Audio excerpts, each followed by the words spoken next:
Hi, everyone. Welcome back to the Breast Cancer Podcast. Hello, I'm your host, Dr. Deepa Halaharvi, a fellowship trained breast surgeon, and also happen to be a breast cancer survivor, thriver, and a warrior, living my best life. As you know, breast cancer affects millions worldwide, touching lives in a profound ways. Whether you're someone facing a diagnosis or a supporter seeking information or just eager to learn more, this podcast aims to be a beacon of understanding, hope, and empowerment. I'm here to talk about all things breast cancer, from surgery to survivorship, as well as high risk for breast cancer to metastatic breast cancer. My goal is to provide you with reliable information, share inspiring narratives, and foster a supportive community. I know firsthand the challenges breast cancer diagnosis brings. Throughout this podcast, I will give you strategies to handle difficulties that arise from cancer diagnosis. We'll have insightful conversations with medical experts, researchers, survivors, caregivers, and advocates. I will tackle topics that impact our lives as cancer survivors. My goal is to educate you and empower you to live your best life. I definitely have. Well, let's get started. Hi, everyone. Welcome to the Breast Cancer Podcast. It's a special episode. We are talking about mothers today. And I have really two special guests with me today. I have Dr. Shabana Dewani, I have Pastor Jennifer Jackson, and I'm Dr. Deepa Halaharvi. And thank you for joining us today. Today, we want to honor every mother, the love she gives, the sacrifices she makes, and the quiet strength she carries every single day. But today we want to pause and we want to ask how mothers can take care of themselves. And also, we have a medical perspective on what things a woman should be doing, a mother should be doing to take care of herself. We have spiritual perspectives. I have both great people here today talking to us about how we can better take care of ourselves. So, whether you're a mother, hope to be one, or simply someone who has been touched by the love of a mother, this episode is for you. So, together, let's explore what mother means, what it means to mother others. I have two of my own kids, but I have breast surgery fellows who I think that I'm their mother. I mother them too much sometimes. And then the main thing is sometimes as mothers, and I don't know if you agree with this, we don't mother ourselves very well. We are very good about mothering others. So today we want to talk about how we can take care of ourselves and through the lens of both faith as well as wellness. So let's get started. Jennifer, I'm going to start with you. How faith can encourage self-care, not as selfishness, but as a stewardship of the body and spirit. How can we do that? You know, I remember seeing my mom get up at 6 a.m. at the kitchen table with her little white leather Bible and her notebook and her journal and pen or some music on. And she spent her morning with God, and she would reflect and journal. She would read, she would sing, she would write songs. And I think that she started her day, with God, and it really gave her perspective for the rest of the day. And she modeled that for us to see, that's where she gets some of this love that's in her heart. Yeah, that's really beautiful to hear that. Dr. Dewani, from a medical perspective, women do so much, right? We take care of our kids, we take care of our spouses, we're going to work, taking care of people at work. We're not taking care of ourselves. And stress and burnout are really huge amongst women. How can we put ourselves first and take care of ourselves? Definitely, that's a loaded question. Yes, yeah. So life doesn't come with a manual. It Right. comes with mother. So, and we all especially females who are working, trying to juggle their work life, their kids, their personal life, and keeping that a balance. I myself is nowhere perfect. Something this past November hit me when after long days of work, came very exhausted, very tired. And like they say, it's the same concept of putting your oxygen mask first, or you can't pour out from an empty, cup. So just that hit me, and I started focusing on two parts: the spiritual health and my physical health. And that taking care of that automatically helped with my mental and emotional health. So as far as there are I would like to break it down in different components, like why it is important to take care of yourself, what are the barriers, and how you can do that. So, why is it important to take care of yourself? Because it helps you to be emotionally more grounded. Taking a self-care helps to be more available for yourself physically and mentally, and for your loved ones. So I think that's why it's important. What are the barriers? Through different generations, the concepts are very different.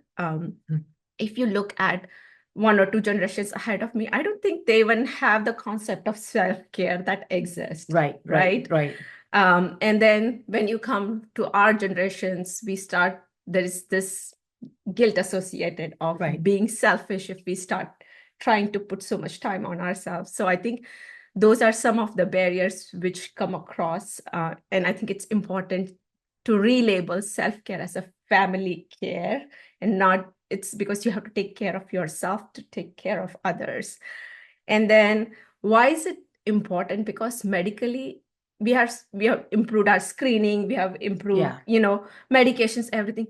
Why still there is a rise in heart disease? Why still females are dying younger with heart disease that we are seeing? Why there is a rise in breast cancer in younger patients, especially less than 40? There is 0.5% rise each year. There is significant increase in colorectal cancers for young females. So, and then obviously there is a rise in obesity, mental health, depression, and portion of this is connected where females are so busy not taking care of themselves. So I think that's where all that comes when we talk about different things in what you could do.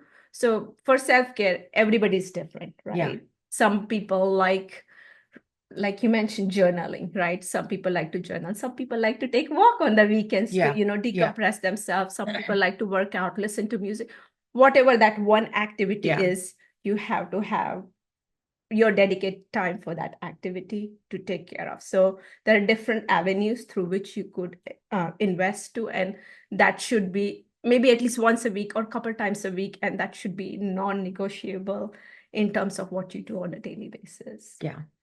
What does the faith say about does it say we are selfish to take care of ourselves, Jennifer? What do you think? Well, I mean, even God, when he created the whole world, he rested on the seventh day.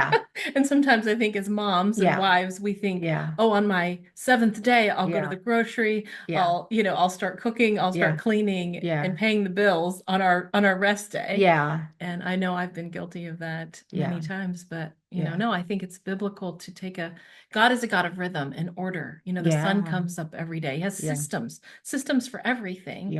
And so for me, I've had to develop a system. Otherwise, it will never happen if I don't make the time. And it's very hard to keep the boundaries, I think, when you get stressed and overly busy. That's the culprit. And I think the three of us, we are, advocating for other women out in the community, whether medically, faith-based. And so we have to set a good example for them. And do you all feel like you're doing that, like on a regular basis? I think that answer kind of gives it away that you're guilty of it. Right. Yeah. I think I do better at different times than others, and I want to do even better. I think I can see after a breast cancer diagnosis, I certainly see the importance of it and kind of climbing out of that ditch, so to speak, that this is part of getting better, is taking care of yourself. I definitely agree. And, I talk a lot about self-care for women. And when I'm on the weekends, I'm usually exhausted from just working long days on weekdays. But there's things to do on the weekends. And when I'm doing a lot of things, I know I don't feel as rested by Sunday night. And then Monday, I'm still tired. So I always think, okay, what would you tell your patients? And so I try to take that advice for myself. And you're right, is I do like to go for walks on the weekends and, I do strength training on the other days and a little bit of cardio, but that has really helped. I think my biggest thing is prayer, starting my day with prayer has really been helpful. I have a prayer journal. I have my little morning routine where I, similar to your mom, I write down, I pray, I write down in a prayer journal, and that has really been very helpful. And then I work out in the morning, just something 20-30 minutes a day, and that sets a good tone for the rest of the day. Even if I don't work out, when I come back in the evening, I don't feel so guilty. But on the days that I don't pray or don't do my workouts in the morning, my day kind of feels kind of off. So I'm glad that my body is telling me what I need to be doing, So, Well, you might not think of prayer as self-care, but it actually is, because yeah, the Bible says to cast your cares on God, to lay down your anxieties, and you're basically communicating with God and saying, this is too big for me to handle. I want to give you all of these problems, and it brings a peace. Yeah. And then True. you have Yeah. less stress if Yeah. you have peace. Yeah. Because it's more, it's like a mindfulness, it's like a meditation. You're Right. almost like sharing your problems with God, which is like counseling with God, basically. Yes. And he answers. Yeah. And he Yeah. answers. And we are very fortunate enough to be mothers here. The three of us are mothers. We mother our kids. We are mothering other people out there. What does it mean to you guys? What does it mean to have your own kids? I know for me, for sure, that it means that I need to be a better person. And, I'm always trying to set a good example for my kids. And so I think as being a mother for me, I definitely can say that it made me a better human being. I'm always trying to think, whatever the decision that I make, how is this going to impact my kids? And I'm sure it's probably true for you as well, right? Exactly, Yeah. exactly. Because I think what we eat, how we carry our out our routine, how we treat other people, I think that has so much impact on our kids Yeah. from day to day. So basically, want to be example that, love that's in action, basically.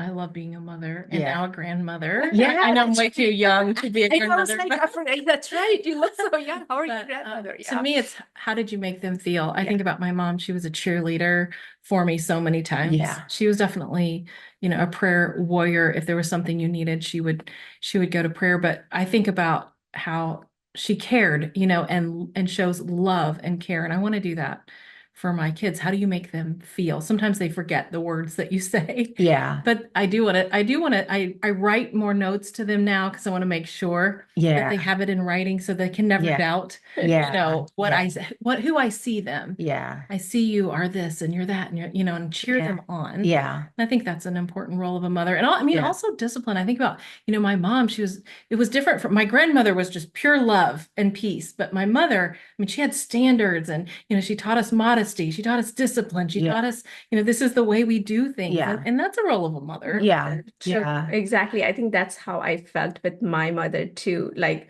she was busy with so many things, Yeah. but she knew how to balance discipline with Yeah. love. Yeah. So she had standards, she was strict, but at the same time, like it was bundled with a lot of love and kindness. Yeah. Yeah. My mom was exactly the same way. She's very much of unconditional love. And she gave me strength when I did not even know I needed the strength. And she prayed for me when I did not even know that she was praying for me, And so, and that's a good example of what a mother is. And I hope to be that for my kids. And you also, as a mother, I think I'm more now than ever before. I believe in power of prayer because your kids are out there in college, or they're starting to drive, they go off to college. Before they go off to college, they're starting to drive. That's like the scariest thing. If your mothers out there, if your kids are not driving yet, you'll find out when they start driving. It's so scary. And there are things that you can control, things you can't control. So I would just constantly pray for them as they're on the road. When my son went to college, he's my firstborn, I felt devastated and depressed. And no one has ever told me how sad it is to, let your kid go to college. I mean, it's a beautiful thing. I'm very happy for him that he's, going to college and doing well. But at the same time, it's like not seeing him on a daily basis, not having him in the same town. But then again, I would constantly be prayerful, pray about, other people he's surrounding himself with and things like that, which those are the things I can't control. I know they are good kids, but you don't know the other people that are around. So I think the power of prayer for me, it became stronger once I know that I couldn't control things, so. And another thing that I've done is maybe a mixture of mothering and self-care is I love to cook and I love to set a pretty table. And so I've tried to do family dinners, and we can't do them every week. But for me, knowing that they're going to be sitting around that table, that I've put love into the meal, that's been caring for me while also caring for them. And I think sometimes it's both. Yeah. If you can find the things that you love and do it with them. Yeah. Yeah. I think it's kind of healing both for you and the Yeah. kids. Yeah. Yeah. Yeah, I know. And, I mean, I do think being a mother is such a privilege. And even if you don't have kids of your own, I think there's so many people out there that you can be sort of motherly sort of, or, be there for them. You said cheerleader, I think is a great word to use for a mother. We are such cheerleaders for our kids. My daughter just ran a half marathon yesterday. So I felt good, like I ran so a half good. marathon. I was running Yeah. around town trying to cheer for her. Awesome. And so, yeah, and it's such a privilege and such a gift. What are the things you want to talk about for him? So I think as far as some of the things that we talk about, like, yes, self-care, but the biggest thing is like setting certain goals for you. Like, how are you going to do it, right? Breaking first those barriers. And then, like I said, it is a non-negotiable thing. And I myself was guilty and bad about this, but starting last November, I kind of made that mind and on working. And I think once you get into that groove, it's very, very important that you keep going. It could be just 15 minutes, like, a couple times a week, twice a week. Start somewhere, right? It could be exercise. Make sure you get proper sleep. Make sure you pay attention to your nutrition, the meals that you're prepping, because what you're eating, you're feeding your kids, that's what they're eating. So I think it has the meal or the food. It's nutrition is such an important part of our health, like who we are. So, and right now, like, with a lot of rise in the cancer, we just looking back 10 years, 15 years, we're starting to recognize so much things in our diet is what's affecting in terms of our risk for different things. So I think as a mother, where we are taking care of all aspects, I think their mental, physical, emotional aspect, their physical aspect is as important. So I think making the right meals, making sure our kids are having right meals, we are having right meals, is very important. Yeah. Jennifer, what else would you want to tell our mothers who are listening to us today? Well, and I think about my mom, she does roasted carrots, Brussels sprouts, asparagus, even to this day. So I know if she feeds me, it's going to be good. It's going to be tilapia. It's going to be healthy. Yeah. And, we are setting that example, and just to listen to their advice. If I would take my mom's, dietary advice, it would be really, really good. Yeah. But to listen to them, because they are wise and they have lived life. Yeah. I think about their beauty routines and how my mom, she walks, she drinks water, she takes care of herself. And it's such a good example. And if we will listen and look, we can pass that on to our kids. Yeah. And the other thing too, and you realize as you're mothering your own kids that we've never been told, like Dr. Dewani said, we don't, life doesn't come with a manual. We don't know how to be a mother. It's like things we are learning, and we want to set a good example for our kids. And exactly like, making sure you're taking care of yourself, you're sleeping, drinking water, exercising, and trying to manage stress. We're always going to have stress. That's a given, right? It's like how we manage it is important. Sunlight, I think it's important to get out in the sun, or especially early in the mornings if you're able to. And social connection, it's a big thing, right? And like going to church, and that's is your social connections. Hanging out with your friends, that's your social connection. Finding those people that are good for you, they're a positive influence for your life. I think it's important. We are finding out loneliness since COVID. Loneliness has increased heart disease up to 25% of the time, and that can again lead to to their mortality, like Dr. Dewani was talking about. So it's important to take care of not just your mental health, your physical health, your spiritual health, making sure you're getting screenings, a screening mammography. If you're average risk woman, you want to start screening mammograms at age 40. If you have a family history of breast cancer, you want to get mammograms 10 years earlier than your family member who was diagnosed. You want to do a monthly breast exam, whether you're premenopausal or postmenopausal, a week before your periods, a week after your periods if you're premenopausal, and if you're postmenopausal, once a month, it doesn't matter, same time every month. And you're looking for those masses that feel like a rock or a marble, nipple discharge that's bloody or clear, or any lumps underneath your arms. Those are the things you're looking for. And always, talk to your doctors, your providers, to see if you're considered a high-risk person. And if you are, then you would be getting not just a mammogram, but also an MRI, in addition to frequent breast exams. And if you had chemotherapy for any different types of cancer, what are some things that they need to be looking? So in terms of like, just because the rise of the colorectal, we are seeing more and more younger patients with colorectal cancer. The guidelines had changed from 50 to 45 now. Even even though the guidelines is 45, if you have recurrent symptoms of change in your bowel movements, increased bleeding with your stools, please be more vigilant about getting it checked out, because it's not uncommon for us to see that, oh, I thought it was just a hemorrhoid. Like, Yeah. who in their 30s is going to Yeah. say, oh, this is rectal cancer. So Mm. please be vigilant about your symptoms. If they're persistent, ongoing, you definitely want to seek medical attention. As far as when you undergo certain types of chemotherapy, there are certain late risks that are associated with it. There are some secondary malignancies that can come from it. Correct. So because of those secondary cancers, you having an annual checkup with your primary care, checking those blood counts. If you're seeing your oncologist, they would be checking for certain things. I think those are the things that are important, because you taking that once a year appointment for your blood check to make sure your blood counts, your kidney, liver function is okay, is very, very important. Is there anything else you would like me to add? I think we've covered everything. Okay. Right? We covered heart disease. Right. So I think Screening for cervical cervical cancer. There's also, HPV prevention with vaccines, that I think that's important to talk to your providers. If you have teenage kids, talk to them about, because the common cause of cervical cancer is HPV and head and neck cancer. The rates are rising up. So talking to your providers is important as well.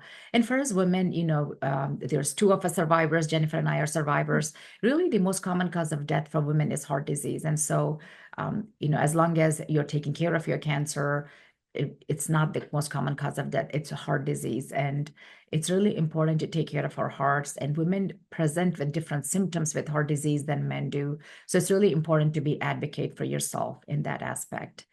And you're right, like the statistics for heart disease is very striking. Like we say, 1 in 8 women get diagnosed with breast cancer, but 1 in 5 women actually die of heart disease. So it is very, very important that you take care of your heart. Yeah. I love that.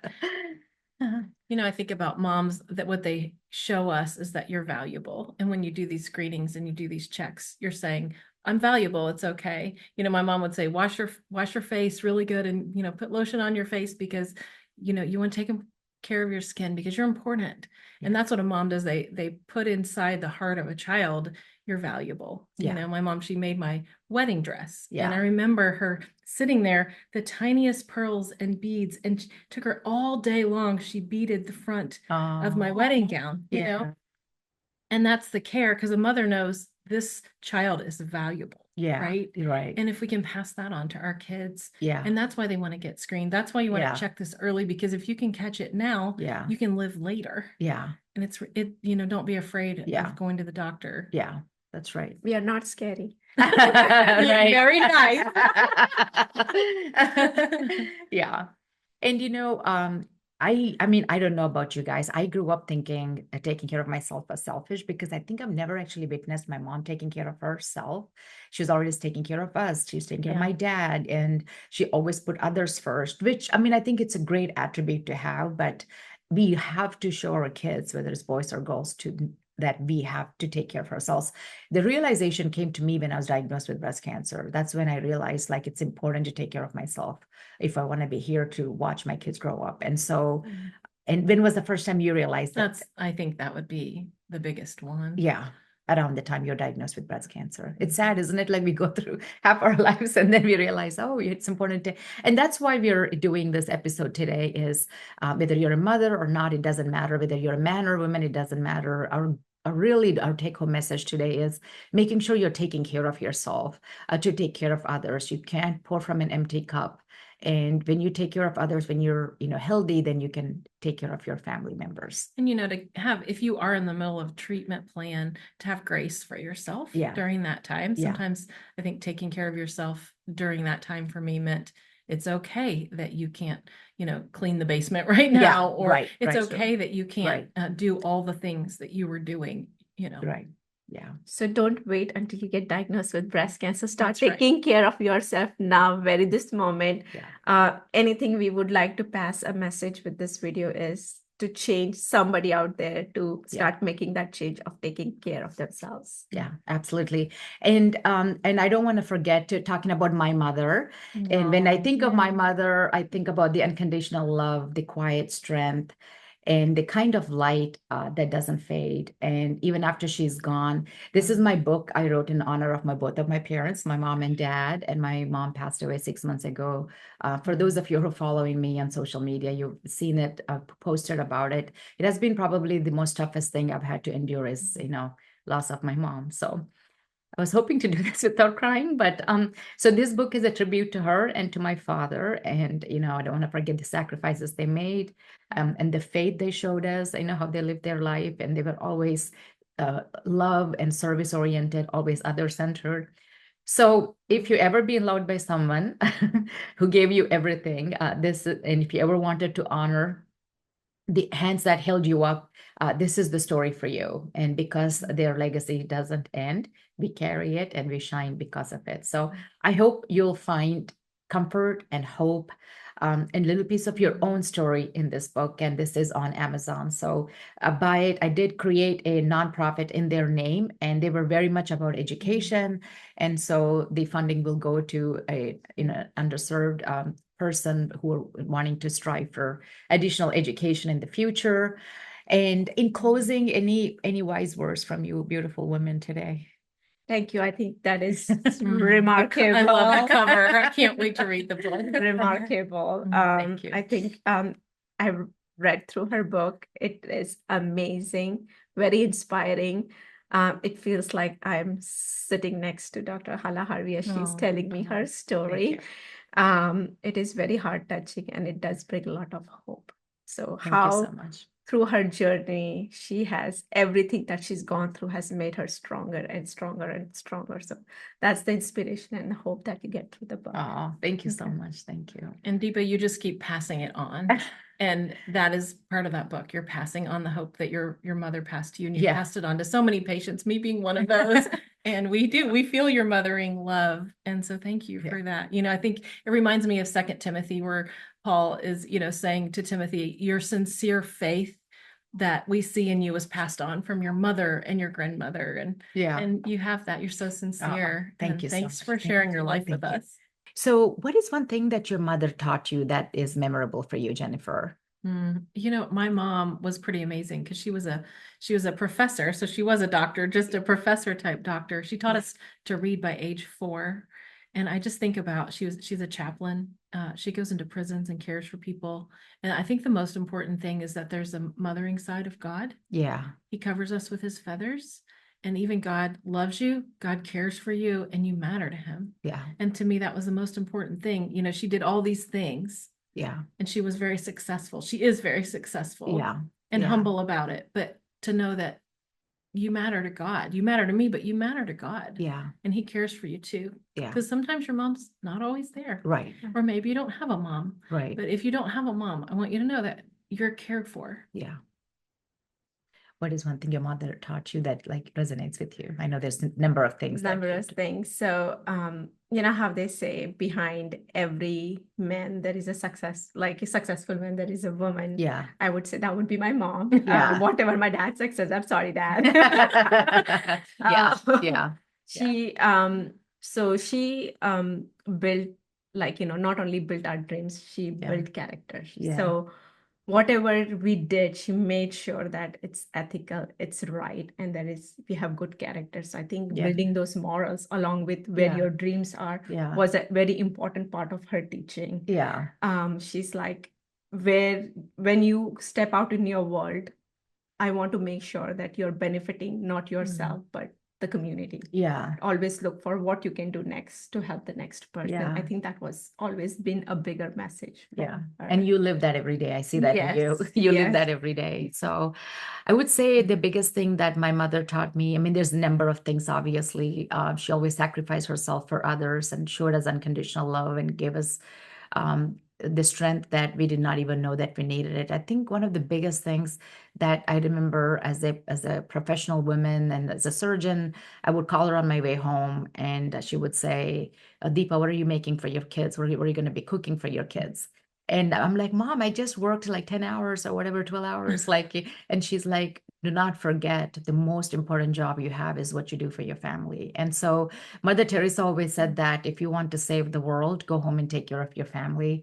And I think my mom really taught that. It didn't matter. I was a surgeon, physician, president. She didn't care what it was, but she said the most important job you have is taking care of your family and your kids. And I remember that. And I try to remember that on an everyday basis. And so the biggest gift you can give as a mother is, being healthy physically, emotionally, spiritually. And we're not just talking about people who are mothers today. And if you're a mother who adopted kids or a foster mother, if you lost your mother like I did, I know this Mother's Day is going to be really tough for me. Her memories are hopefully going to give me the strength to carry on. So. And I think anytime you have a bad day, you always two people come to you, God and mom. Yeah. Those are like your first to reach out. Yeah. So Yeah, absolutely. So good. Yeah. So thank you all for joining us today. And I really want to thank the beautiful mothers and beautiful women here with me, joining me, for your wisdom and your guidance. And thank you so much for both of you doing amazing work for the community.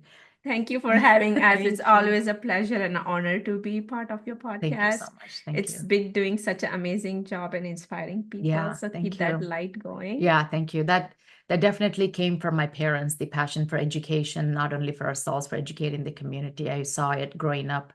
And thank you for subscribing to the podcast, and feel free to share this with others on any podcast platform that they may get their podcasts on. And if you like it, please give us a 5-star rating, and it helps us keep going, and share it with others. And thank you so much for joining us, and happy Mother's Day to everyone out there. Happy Mother's Happy Day. Mother's Day. Bye-bye. Thank you, everyone, for tuning into the Breast Cancer Podcast. Remember, you're not alone in this fight.